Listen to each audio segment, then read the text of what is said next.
দিন দুয়েক পরেই রামনবমী। উৎসবের মরশুম শুরু হয়ে গিয়েছে হাওড়ার রামরাজাতলায়।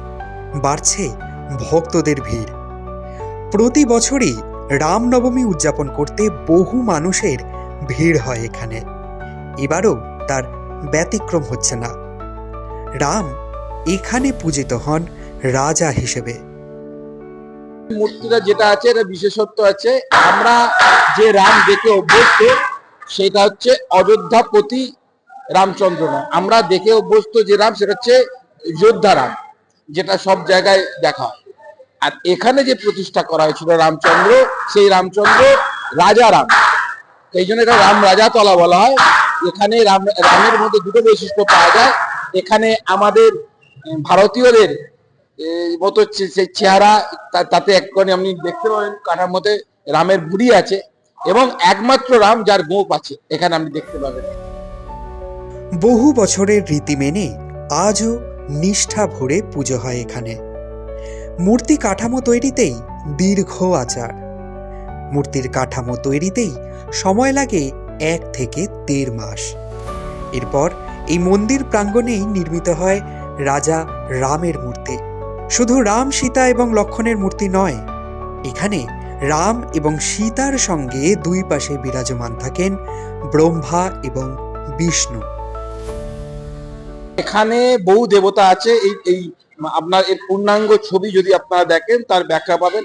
মা সীতাকে উনি নিয়ে বসে আছেন, এখানে ব্রহ্মা আছেন, বিষ্ণু আছেন, আপনি পাশাপাশি দেখতে পাবেন। এছাড়া অসংখ্য দেবদেবী রয়েছে এই কাঠামোতে। এখানে আপনি দেখতে পাচ্ছেন বিভিন্ন দেবদেবীর মূর্তি তৈরি হচ্ছে। সেই অর্থাৎ সব পরিষদ রামচন্দ্র এবং তার মানে আধ্যাত্মিক জগৎ নিয়ে এখানে রামচন্দ্রকে প্রতিষ্ঠা করা হয়েছে। পুজোর প্রায় আনুমানিক 1 থেকে 1.5 মাস তিথি অনুযায়ী একটা রামের বাঁশ কাটা হয়, এবং তারপর এই পুজোর আপনার কাঠামো তৈরি হয়। এবং প্রথা অনুযায়ী এখানে এই মন্দির প্রাঙ্গণেই এই মূর্তিগুলোকে তৈরি করা হয়, এবং এখানে আস্তে আস্তে মূর্তিগুলোকে লাগানো হয়। এইভাবে চলে। দেশের বিভিন্ন প্রান্ত থেকে ভক্তরা আসেন। মুম্বাই থেকে আসা সুমিত্রা বেরা জানালেন, আগে এই মন্দিরে এলেও রামনবমীতে আসা এই প্রথম। দেখেছি, দেখবো, ঠাকুর দেখবো, তারপরে যাবো। ও এখন কটা দিন থাকবে? হ্যাঁ, পুজো দেখে তারপরে তারপরে যাবে। যাবো। পুজো দিনে তারপরে যাবো।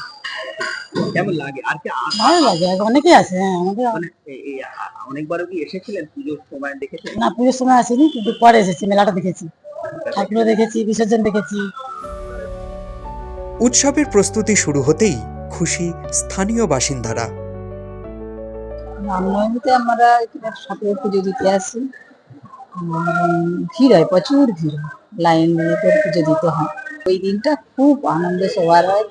মানে উৎসব তো সত্যি, মানে যাকে বলে একটা গ্রামের যে একটা লোকের মাহাত্ম একটা আছে। হ্যাঁ, প্রায় 400 বছরের পুরনো এই মন্দিরে পুজো দিতে এসেছিলেন সারদা দেবীও।